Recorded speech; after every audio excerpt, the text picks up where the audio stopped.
everybody, welcome back to Living Traditions Homestead. Well, it is a pretty nasty day outside. We are under a winter weather advisory, and they're saying that we could get, a tenth of an inch or more of ice overnight tonight.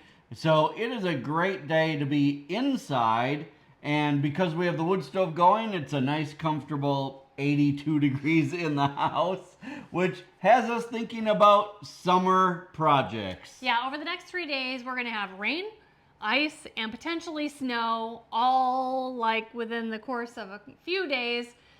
So we are definitely thinking about warmer, sunnier weather. Right.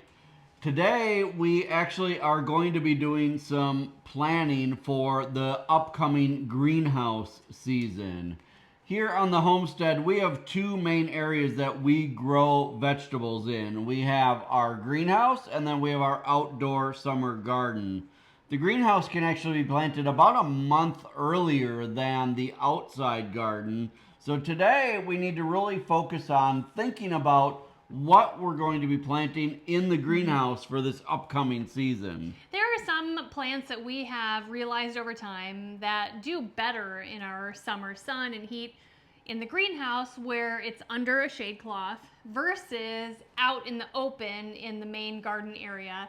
And today we're going to be planting just the greenhouse. Over the years, you all have let us know that you would sure like to see kind of like our planning processes with projects and how we really just kind of figure those out ahead of time, because most times we figure out what we're going to do and then we kind of organize all that information and then come to you via video and just tell you like what the plan is. Right. So today we decided to really save our kind of thought processes. Right. Planning session. Yeah, for today. This really is the time of year where we need to figure this out, because any of the things that we are going to start from seed will need to be started probably within the next 2 weeks in order to have them, especially the things that are going to go into the greenhouse.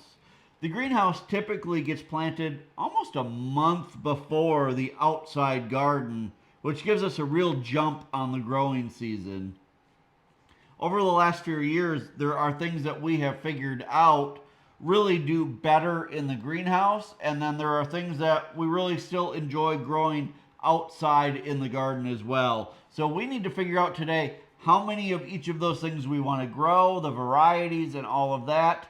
And this year is going to be a little bit different because this is the first year where really it's just the two of us here on the homestead. And between that and the fact that we now live a very low carb keto lifestyle, there are things that you may have seen us grow in past videos that we are just no longer going to grow. So this year we're going to go through the whole kind of conversation process that Kevin and I have to figure out what we're going to grow, how many, what varieties, and we've never really done that with you guys before. One thing that we've decided ahead of time is that this year we're not going to grow as many plants because it's just the two of us.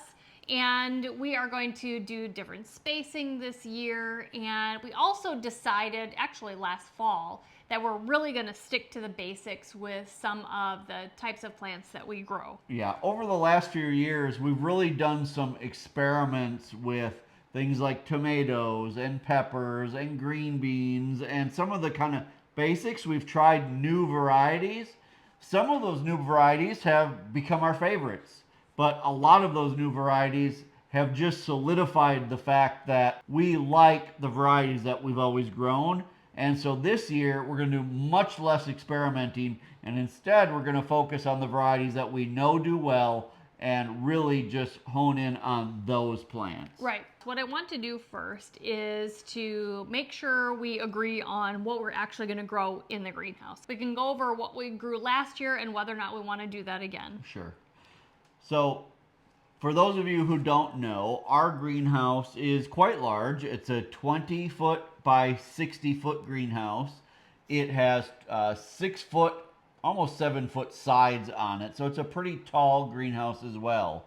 Over the summer, we put a shade cloth over the greenhouse, and that provides some really nice shade for the plants that are in there. It's really filtered sunlight. It's not really shade. It's like Right. filtered sunlight. Right. So the plants that we put in there really do well because they're protected from the really intense sun. And so we've learned that certain things do well in that environment while other things do really well outside in the really intense sun. Now, over the past several years, we have grown basil in the greenhouse. Last year, we grew basil in the greenhouse, but then also in the garden area, and I used it more as a kind of like a companion plant out there. Right. And it got so huge, and it kind of interfered in the growing of the plants out in the did. garden. It almost shaded some of the plants too much. Right. So I think this year I'd like to continue growing probably 2 buckets of basil. Right. 2 plants in each bucket Right. in the greenhouse. Right. The nice thing about the greenhouse is because we can start the plants earlier in there, things like basil, which basil is one of those plants that does really well in the heat. In fact, the hotter the better for basil. But it kind of gets off to a slow start. So the fact that we can plant the greenhouse a month earlier kind of gives basil that time to kind of grow slow at the beginning, and then it just explodes. And yeah, like you said, 4 plants is going to be plenty for the 2 of us. Yeah, so 2 buckets, 4 plants total. Right. Now let's move on to tomatoes. I know this is a big thing that we grow. We grow a Right. lot of tomatoes. Over the years, we've tried lots and lots of different varieties.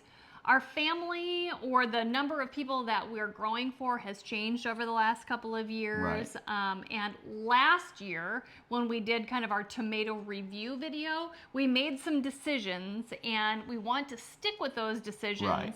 And so why don't you tell them what we've decided? So really, we've narrowed the tomatoes down. And for those of you who have watched our channel for any amount of time, you know that I love tomatoes. I cannot eat enough tomatoes in a summer. Like, I will be out there every single day eating tomatoes fresh off the plant. But there are certain varieties that we have learned do really well here in our climate, and certain varieties that just don't. And this year, we're not doing any experimenting. We are sticking with the varieties that I know do really, really well. We are going to grow really 3 types of tomatoes. We're going to grow cherry tomatoes, slicing tomatoes, and paste tomatoes. Right. So as far as cherry tomatoes, this year we're only going to do 2 varieties. These are 2 varieties that have grown many times in the past, and they exceed my expectations every time we grow them. Those are the Juliet, which is a hybrid tomato. The reason that I like that one is because it never cracks in the summer heat. In fact, it almost seems to thrive more the hotter that it gets. Right. And they are super prolific, and because of the structure of them, they can be used kind of as a paste tomato when I'm making sauces or pizza sauce. Right. Think of them almost as like a mini Roma tomato. Right. That's kind of what they are. The other one that I'm going to grow this year is the large red cherry. This is a tomato that I've grown for many, many years, and it is one that is not a hybrid, so it's an heirloom tomato that I can save seeds from. I can tell you this, if there were only one tomato that I was ever able to grow again, it would be the large red cherry tomato. They're big enough that they're quite substantial, but they are small enough that you can still eat them like a cherry tomato. They are so prolific, and the fact that they are an heirloom and you can save seeds from them makes them the ideal tomato for me. Similar to the Juliet, they also very rarely crack in the summer heat, which makes them exceptional here in our climate. Now, knowing that the Juliet and the large red cherries are very prolific, how many in the greenhouse do you want to grow? I think in the greenhouse, we're going to grow 2 plants of each. Okay, so So but one 4 plant, plants. 1 plant in each bucket. Correct. So 4 buckets. 4 buckets total. 4 plants. Correct. Okay. And I'm telling you, these things will grow. These plants will grow. Our greenhouse is about 12 feet tall, and they will grow at least to the top of the greenhouse. Sometimes they kind of start to lean over Right. and grow even taller than that. So we will have a lot of tomatoes off 4 plants. Okay, so let's move on to slicing tomatoes. Now, slicing tomatoes are normally very round, they're very juicy. Oftentimes, that's what you have like on a burger Right. or on like a A tomato. BLT. Yeah, a BLT or on like a tomato sandwich or something. So we like to grow slicers for that reason, but I also like to use slicing tomatoes in my canning for like diced tomatoes, stewed tomatoes, and I also Sure. like to use them for tomato juice. And tomato juice or like vegetable juice is my base for chili, and chili is one of my very favorite things to make in the winter. So now there's really one variety of slicing tomatoes that we have come back to year after year after year, and it's really become our favorite. Right. For any of you who've watched us for any amount of time, this is no secret. It is called Jetstar. It is so prolific, and the tomatoes are so uniform and do so well in our environment that for me, there's no other reason to grow anything but the Jetstar as far as a slicing tomato. They are a hybrid, which we are not going to demonize. And I know a lot of people, especially in the homesteading community, kind of demonize any type of hybrid tomato. But we really like that, knowing that we have heirloom seeds kind of in storage and we are growing some other heirloom varieties of tomatoes. We're not feeling bad about growing a hybrid tomato, and we really don't feel like you should either. Right. I actually did a video last fall, if you want to go check that out, about buying tomato seeds in bulk or seeds in general in bulk and then saving them for long-term storage. All the steps taken to really have seeds for the next 10 years really Right. is what we have bought tomato seeds for. So even the ones that we have that are hybrids, I know I already have 10 years worth of seeds ready for those tomatoes. Right. So we need to talk about how many of those plants we're going to put in the greenhouse. Knowing that it's just the two of us, Right. really slims down the numbers. However, I realize that I don't have a whole lot of diced tomatoes or like stewed tomatoes canned in the pantry.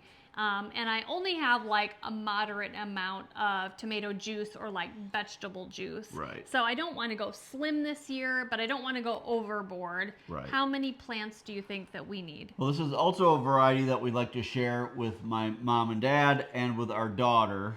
And so I would think probably 8 plants. I was thinking 8 too. I would think 6 is not enough. Really, any more than 8 is probably going to be too much. Right. Knowing that the Jetstar on a normal year is going to produce quite a bit of tomatoes. Right. Okay, so we'll do 8 plants, and that'll be 8 buckets as well. Correct. Okay. Let's move on to paste tomatoes. Now, paste tomatoes are a tomato that have a lot less moisture on the inside that lend itself easier to make like tomato sauce or tomato paste. Most of you know a paste tomato because they sell a bunch of them in the grocery store, and those are Roma tomatoes. Correct.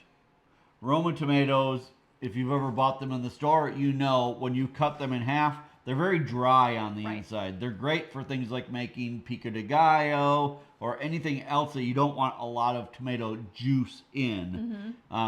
Now, we don't personally grow Roma tomatoes, Right. but the types that we do grow work very well for making things like fresh salsas. Right. But over the years, I have found that the variety Amish paste is the best for us in our growing environment. Amish paste tomatoes get very large. Now, Right. you know the size of a Roma tomato. They're like this tomato. They're about this big in the grocery store. A 2-bite tomato. Okay, maybe 2 or 4. But the 2. Amish paste really get big. They get they get about that big, I Right. would say. And they're really great, and they're very prolific. They're disease resistant, which is really unusual, I would say, in an heirloom tomato. So we will be only growing Amish paste variety of paste tomatoes this year for like sauce and those kinds of things. Right. And if you've watched us for any number of years, you know we have tried a ton of different paste tomatoes. And this is by far the one that has done best for us Right. year after year after year. Right. There are a couple others that have done well for us, but if we have to pick one variety for paste tomatoes, it's going to be the Amish paste. Now, as far as how many plants, I think because I don't know, I don't want to go less than the number of slicer tomato Right. plants. So I think 8 would probably be an okay amount. Okay, Are you okay with that? sure. Okay. And as far as tomato plants in the greenhouse, you guys, that's going to be it. We're not going overboard. We're not doing 100 tomato plants this year like we've done in the past. Right. We just don't need that many. We have a smaller family, and this is going to be a really good amount to manage Right. and harvest and preserve. Right. So that's going to be 20 tomato plants total. And I think that really is a good amount for the greenhouse. Right. Okay. Let's move on to green beans. We have been planting green beans in the greenhouse for several years. We plant like 5 beans per container, which works really well for us. Right. Now, we grow in what are called Crystallix containers. They are the leftover tubs, the used tubs from cattle protein tubs. They are about 24 inches across. They're round. They're about 24 inches across and about 18 inches deep. So they work really well for everything we need to grow in the greenhouse. So like Sarah said, we plant 5 green bean plants per tub in the greenhouse.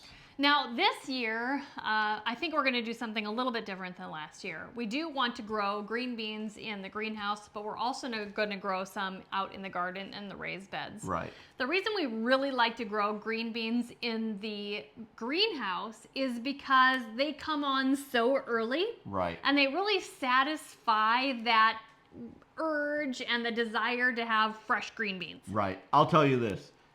Tomatoes are by far my favorite thing out of the garden or the greenhouse. Green beans are the next in line. When I'm outside working or just outside doing anything, if I need to walk from the house to basically anywhere and I need to pass either the garden or the greenhouse, I'm going to stop and I'm going to pick either some cherry tomatoes to snack on the way or some green beans to snack on the way. Like, that's just how it works. Like, Right. I very rarely walk past the greenhouse without stopping to pick something to snack on. And the purpose for green beans in the greenhouse for us this year is going to be, number one, fresh eating. Correct. And I think the extras that we have from the greenhouse this year, I'll use for pickling. We love Right. dilly beans or dill pickled green beans. Yes. They're amazing. They're fresh tasting all through the year.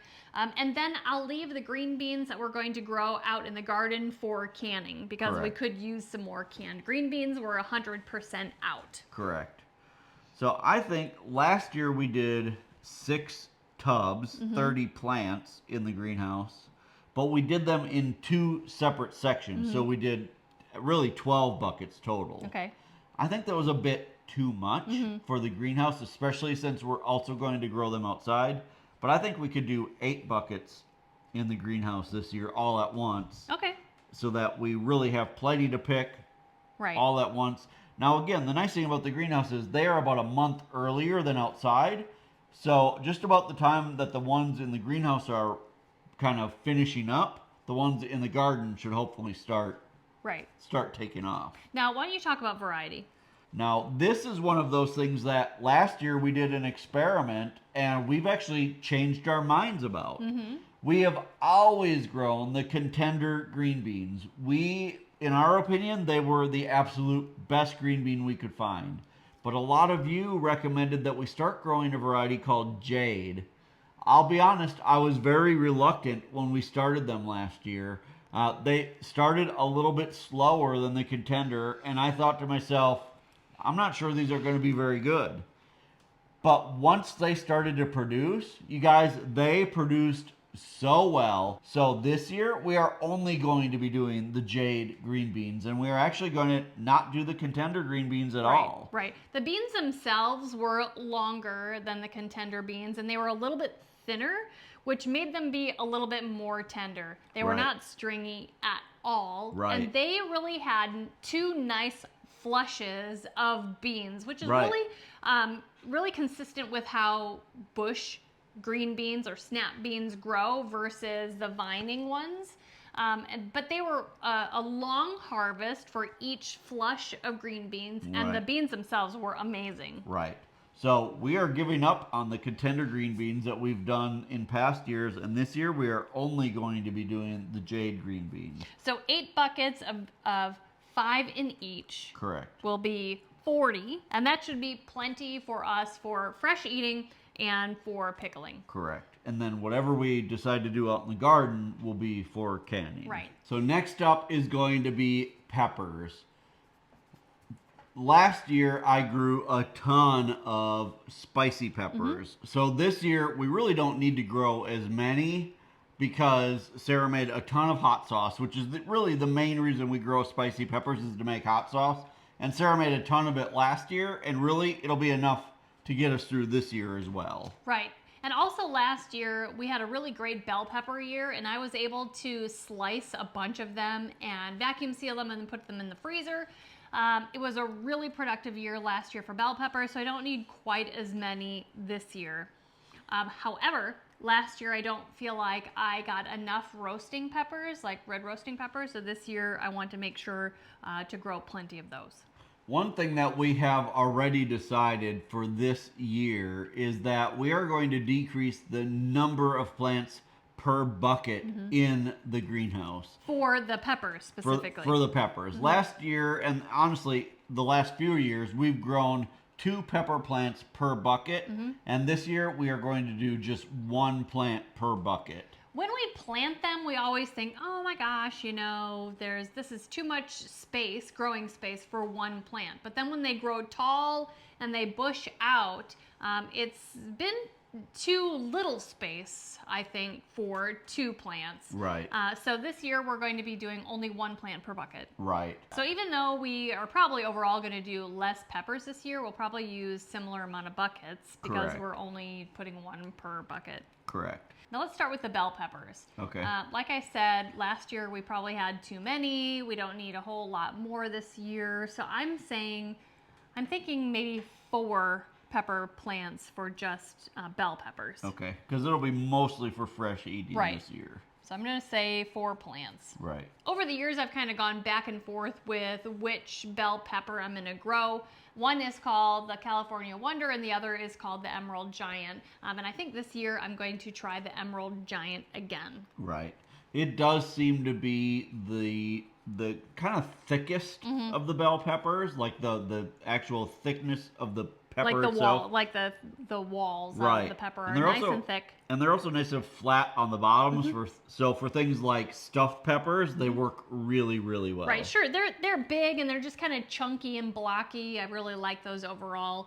So I'm going to do the Emerald Giant again this year. Right. Yeah, I agree that 4 plants is probably plenty of those. That'll give us a lot of fresh eating over the summer. Right. Now, as far as the roasted red peppers, this year I'm going to go back to my all-time favorite, which is called the Adjavarsky roasting pepper. I think that I would like 6 of those plants this year to make sure that I have enough, because when you roast them, they kind of turn into like nothing. So Right. any good recipe that I'm going to use, like roasted red pepper Alfredo sauce, I use like 4 or 6 peppers worth in order to get Right. a really nice flavor in the sauce. So you really do need a lot. Right. So I'm going to do 6 plants, and that will be 6 buckets of the Adjavarsky. And to be honest, the Adjavarsky are also a very good fresh eating pepper. They really so are. if we end up with more than what we need to preserve, they are a good backup to a bell pepper as far as eating goes, because they're also kind of a sweet pepper. So For sure. they're great sliced and just eaten fresh. For sure. So it'll if the 4 plants doesn't end up being enough, we'll also be able to use the Adjavarsky for fresh eating as well. Okay, now let's talk about spicy peppers. Okay. Go ahead. So this year, obviously we need to do jalapenos, because if we're going to make any amount of salsa at all, we need jalapeno peppers. Right, fresh or canned. Right. So I think either 3 or 4 plants of the jalapenos, because typically they are very prolific. They are. I think 3 really is all we need. Okay. So I would venture to say 2, but to be on the safe side, maybe we should do 3. Okay, so let's do 3. Now, last year at our local nursery, there's a local Amish nursery that we can go to, And last year they had a variety of jalapeno that was called like giant No, it's mammoth. mammoth jalapeno. And they were. I mean, the jalapenos were like that big. They were like, they were like, they were the size of a small watermelon. They were toddler size. They were. They were not. No, but They were they probably were, this big. They were very big. Which is very big for jalapeno. Right. And they were very prolific. We really did enjoy them. They are a hybrid, which we're not 100% against, especially when you get such a great like flush of them. Right. So I think maybe we should do that again. Right. If we can find those at the nursery, I think we will do those again this year. Okay. Because it hardly pays to start them from seed when we only need 3 plants. True. And we can get them really at this Amish nursery, they're like $2 a plant.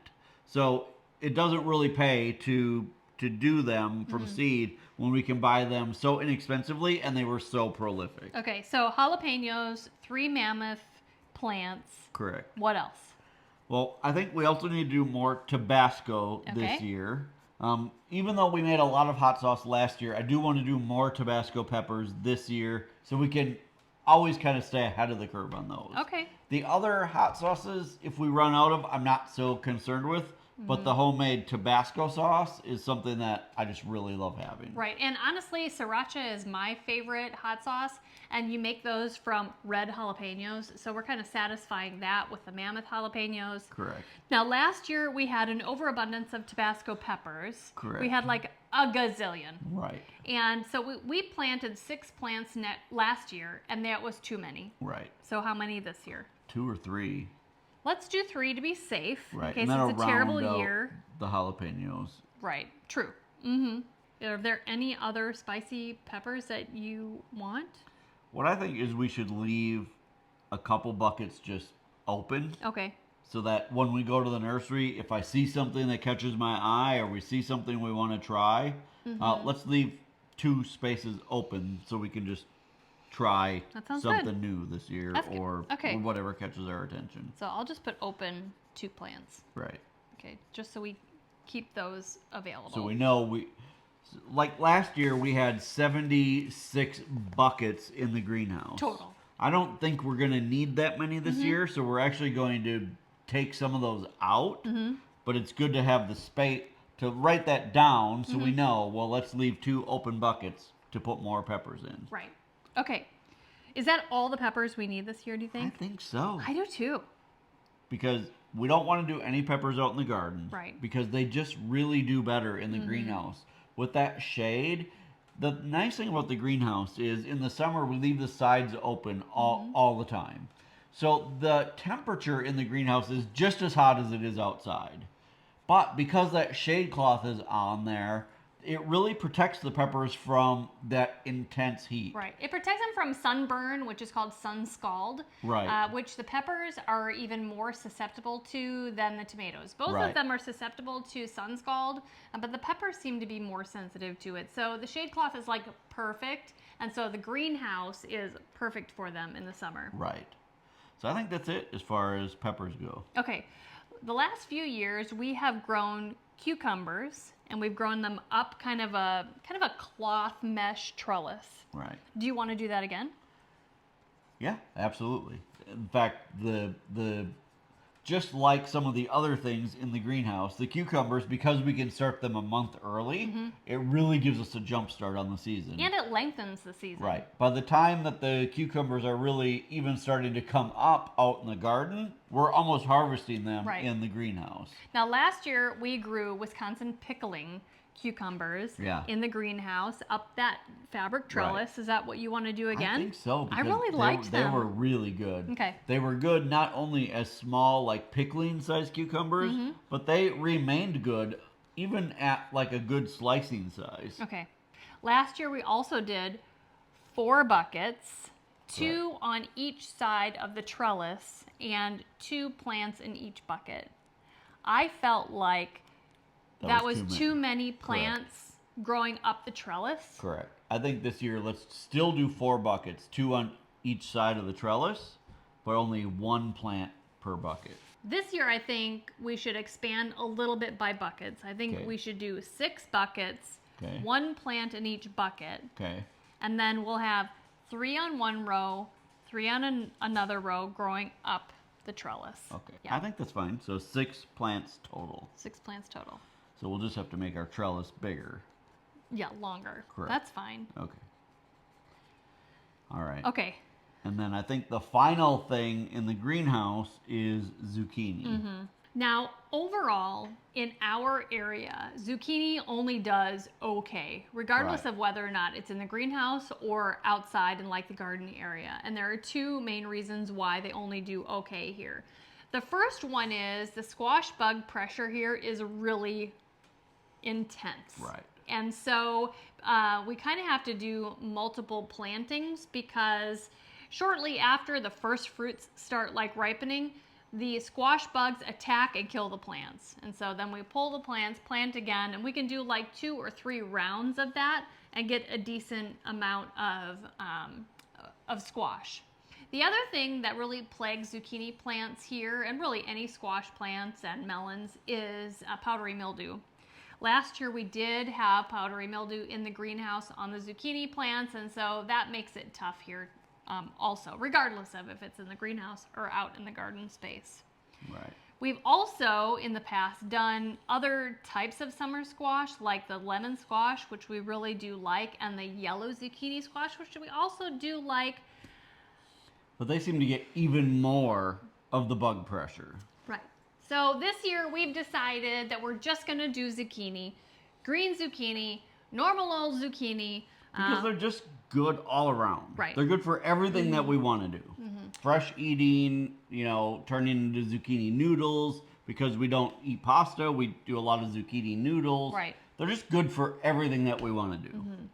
Last year we grew enough to put plenty in the freezer of like diced zucchini that I put in soups and stuff. So we don't need a whole lot this year, just for like fresh eating and Right. zucchini noodles. Right. So how many buckets do you think? I was thinking 6. I was going to say 4. Or if you want to do 6, that's... Let's do 6 Because we're also going to do them in the garden, right? No, I don't want to do them in the garden. Okay, this so year. only the greenhouse. Then Yeah. yes, 6. Okay, I'll do 6 because if a couple die from one reason or another Right, early, sure. then that's okay. And now we typically grow the variety Black Beauty zucchini. My plan is to do those again. Right. Because yeah. they're easy to come by. They're kind of like a sure thing variety. Right. Yeah, Okay. they always do well here. And we're just going to do 1 plant per bucket. Correct. We've tried to struggle through 2 plants per bucket. It just doesn't work out. One's No. always like dwarfed because of one reason or another. Right. And I think 1 plant per bucket is fine. okay, we'll do Black Beauty again. I think that's it. I think that pretty much rounds out what we're going to be planting in the greenhouse this year. Right, I agree. So for the greenhouse, we will be planting basil, tomatoes, green beans, peppers, cucumbers, and zucchini. A total of 62 buckets in the greenhouse. Right. Now last year we planted about 78 buckets in the greenhouse. So we'll be able to remove about 16 buckets out of the greenhouse this year, which is exactly what I wanted to be able to do. We'll take the soil out of those buckets and kind of use them to top off the existing buckets. And we'll be able to space everything out a little bit better this year. Between that and the fact that we're going to grow less plants per bucket, I think is going to work out really well. We're going to have better airflow. We're going to have less pest pressure. And I think overall it's going to be a better year in the greenhouse. So this is a really great plan for us for the greenhouse. Now we will be also planting our garden space out in the garden where we have 21 raised bed gardens. Correct. And so we'll need to plan that in the future as well. Right. Yeah, like I said earlier, the greenhouse gets planted about a month earlier than the garden outside. So we have a little bit of time to still think about the outside garden. But we're going to have a similar approach to it this year where we're kind of getting back to the basics. We're not going to do a whole lot of experimenting. We have quite a few things out in the garden that are perennials now, like Right. strawberries and asparagus and herbs. and herbs. So we don't we won't need to figure out all 21 raised beds. Some of those are already spoken for from things that we planted last year. But there are some things that grew out there last year that were awesome, that we're Right. definitely going to do again and maybe even more of. Right. But some things, they just might not make the cut this year. Right. And Maybe not as many for sure. Right. And some things like okra that traditionally aren't a raised bed type plant that did amazing last year. So we've got a lot to think about as far as the outside garden, but I think now we have a very solid plan for the greenhouse. And only a matter of weeks before we need to start seeds, so that they are ready to plant in the greenhouse right around the beginning of April. Yeah, we need to get going on that.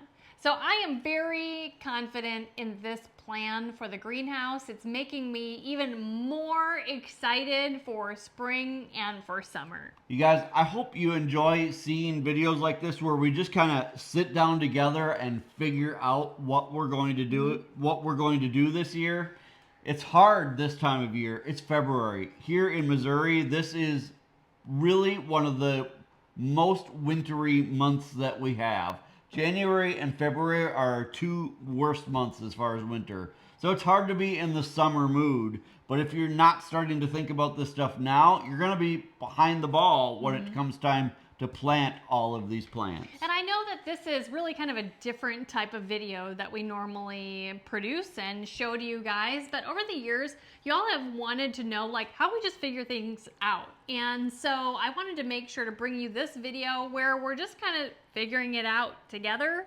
So you know just kind of how our brains work and how we do this. And hopefully it is helpful for you as well. So if you haven't already hit that subscribe button to our channel, I hope you will before you leave.